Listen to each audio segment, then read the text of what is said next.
Katika ufugaji wa kuku, hatua ambayo ni ngumu sana kwa wafugaji wengi, lakini ni rahisi sana endapo utaelewa ni namna ya kulea vifaranga, hasa kwenye wiki mbili zile za mwanzo. Sasa nataka kwenye hii video nikwambie magonjwa ambayo usipokuwa makini kwenye hizi wiki mbili za mwanzo yanaweza yakaja kukutesa sana, yanaweza yakaja kuvitesa sana vifaranga wako huko mbeleni. Mara nyingi sana haya magonjwa huwa yanatengenezwa kwenye hizi wiki mbili za mwanzo, na ni magonjwa ambayo kuku au vifaranga huwa wanaugua sana kwenye hizi wiki mbili za mwanzo. Nitaanza na ugonjwa wa kwanza. Ugonjwa wa kwanza kabisa ni pollam. Pollam kama hujui ni ule ugonjwa wa kinyesi kinakuwa kinagandia nyuma. Kwa mfano, ngoja nikuonyeshe mfano wa kifaranga hiki hapa. Umeona? Hii ni pollam hii hapa. Na huu ugonjwa huu hapa sio kwamba wewe ndio umeusababisha. Huu ugonjwa woga unarithiwa kutoka kwa wale kuku wazazi waliotaga mayai kwenda kwa vifaranga, na mara nyingi sana kuku wako wakipata huu ugonjwa huaga unaonekana kwa kuku wachache, yani vifaranga wachache, sio vifaranga wote. Na ugonjwa huu unashambulia sana kuku chotara, unajionyesha sana kwa kuku chotara ukilinganisha na kuku wa kienyeji pamoja na broiler. Namna ya kuutibu kwa tiba za asili. Ugonjwa waga tunatumia mafuta ya kupikia yale ya alizeti. Yani usichukue kolia au nini, tafuta yale mafuta ya kupikia yale ya alizeti. Vijiko viwili ukiweka kwenye maji lita 10, vitatu kwenye maji lita 10, basi kuku wako wanapona vizuri kabisa. Huo ni ugonjwa ambao unawasumbua sana vifaranga. Ugonjwa mwingine ambao unawasumbua sana vifaranga, namba 2, ni mafua. Mafua pia huwa yanawasumbua sana vifaranga. Sasa ni ngumu sana kuviona vifaranga vikiwa na huu ugonjwa wa mafua. Ngoja nikuonyeshe kitu. Dalili ya kwanza, ukimshika kifaranga, ukimwangalia kwenye macho utakuta ana povu. Kwa hiyo inakuwa ni dalili ya mafua. Lakini pia ukiingia wakati muda wa usiku ule, ukiingia bandani kwako utakuta vifaranga wengi wanapiga chafya. Hiyo na yenyewe ni dalili ya mafua. Kwa hiyo inadhihirisha kabisa kwamba kuku wako wanaenda kupata mafua ambayo ni serious. Kitu ambacho wewe utakifanya ni vyema kuwapa chanjo ya mafua ambayo ni chanjo ya asili au chanjo ya dukani. Zipo chanjo za mafua ambazo waga zinaambatana na chanjo ya Newcastle ambayo unawapa siku ya 7 ambayo inaitwa ND+IB. Lakini pia ukitumia vitu kama vile tangawizi, majani ya mbaazi, kitunguu saumu pia na aloe vera, hivi ni vitu ambavyo huwa vinafanya kuku wako wasije wakapata mafua baadaye. Kwa hiyo huu ni ugonjwa ambao inatakiwa pia uwe makini sana unapokuwa unalea vifaranga wako. Shida ya tatu, na hii ni shida kubwa sana ambayo vifaranga huwa wanapata katika umri wiki mbili hizi za mwanzo, ni upungufu wa madini.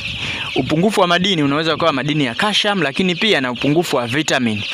Baada ya wiki mbili ndio hapo unapokuta vifaranga wanashindwa kutembea vizuri. Ukuta vifaranga wako wanashindwa kutembea vizuri, ujue kwamba wamekosa madini ya calcium, lakini muda mwingine wanakuwa wamekosa madini, wamekosa vitamin kwenye miili yao, au muda mwingine utakuta wanavimba macho, vitu kama hivyo, wanapata kizunguzungu. Ugonjwa wa kizunguzungu waga unawapata sana vifaranga wa bata. Kwa wale ambao mnafuga bata, nadhani mnaujua. Kifaranga anazunguka, yani anazunguka kama pia hivi, alafu anakufa. Kwa hiyo hapo anakuwa amekosa madini, amekosa vitamin, upungufu wa vitamin, hasa vitamin E ndio waga inapelekea huo ugonjwa vifaranga wako kupata. Nitaendelea hapa na changamoto nyingine, lakini niwakumbushe tu unaweza ukajiunga na group letu la WhatsApp la KingoFarm. Ada yake ni shilingi 8,000 kwa muda wa miezi 2, lakini pia unaweza ukapata vitabu kutoka kwetu sisi KingoFarm.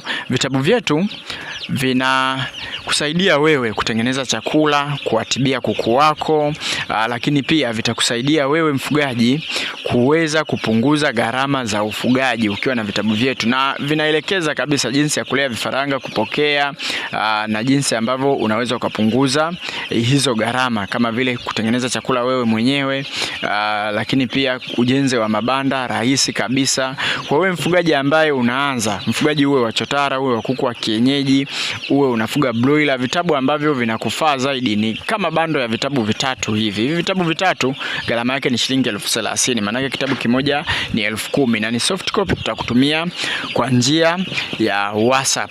Sasa nakwenda kuzungumzia changamoto nyingine ambayo mara nyingi sana huaga inawapata vifaranga, hasa inatengenezwa kwenye hizi wiki mbili, ni kuvaa makoti, hasa vifaranga wa kienyeji. Vifaranga wa kienyeji wa wiki mbili, wiki tatu, ukikosea kuwalea hapa mwanzoni utawakuta wanavaa makoti, na nitataja sababu kama 2-3 hivi. Kuvaa makoti maana yake ni wale vifaranga ambao wanakuwa wamejinamia, wameshusha mabawa, hao ndio huaga tunawaitaga wamevaa makoti.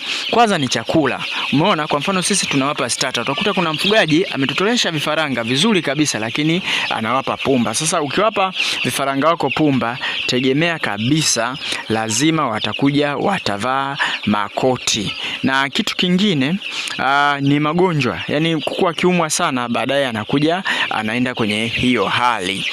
Kwa mfano labda kuku wako walikuwa wanatoa miharo ambayo haieleweki, lakini baadaye ukashindwa kuwatibia, baadaye ndio utakuta kama vile wanavaa makoti. Kwa hiyo mimi nakushauri wewe mfugaji, vifaranga wakiwa wadogo wapatie starter au watengenezee chakula ambacho umekichanganya vizuri kabisa. Tena ubora wa chakula kwa vifaranga ndio unahitajika kuliko kuku wa umri wowote ule. Na kitabu chetu, kwa mfano kama nyinyi mnaofuga kuku wa kienyeji, cha ufugaji bora wa kuku wa kienyeji, tumeweka mle kanuni bora kabisa ya kuwachanganyia chakula vifaranga wako. Hicho kitabu kinapatikana kwa shilingi 10,000 na ni soft copy, na kutumia kwa njia ya WhatsApp. Kwa hiyo hivyo ndivyo ambavyo hizi changamoto mara nyingi sana huaga zinawashambulia wafugaji wengi. Tuandikie hapo kwenye comment kama kuna changamoto sijaitaja hapa, lakini mara nyingi sana umekuwa ukiipitia katika ufugaji wako, na nitakwambia hapo hiyo changamoto unaweza ukaitibu vipi. Lakini nakushauri tutafute KingoFarm kama unahitaji huduma zetu. Kama unahitaji kitabu tutafute. Kama unahitaji incubator, sisi pia tunauza incubator kwa gharama nafuu kabisa, incubator zenye ubora wa hali ya juu. Tutafute WhatsApp ili tukupatie bei ya incubator zetu na utaratibu wa kuagiza incubator kutoka kwetu sisi KingoFarm.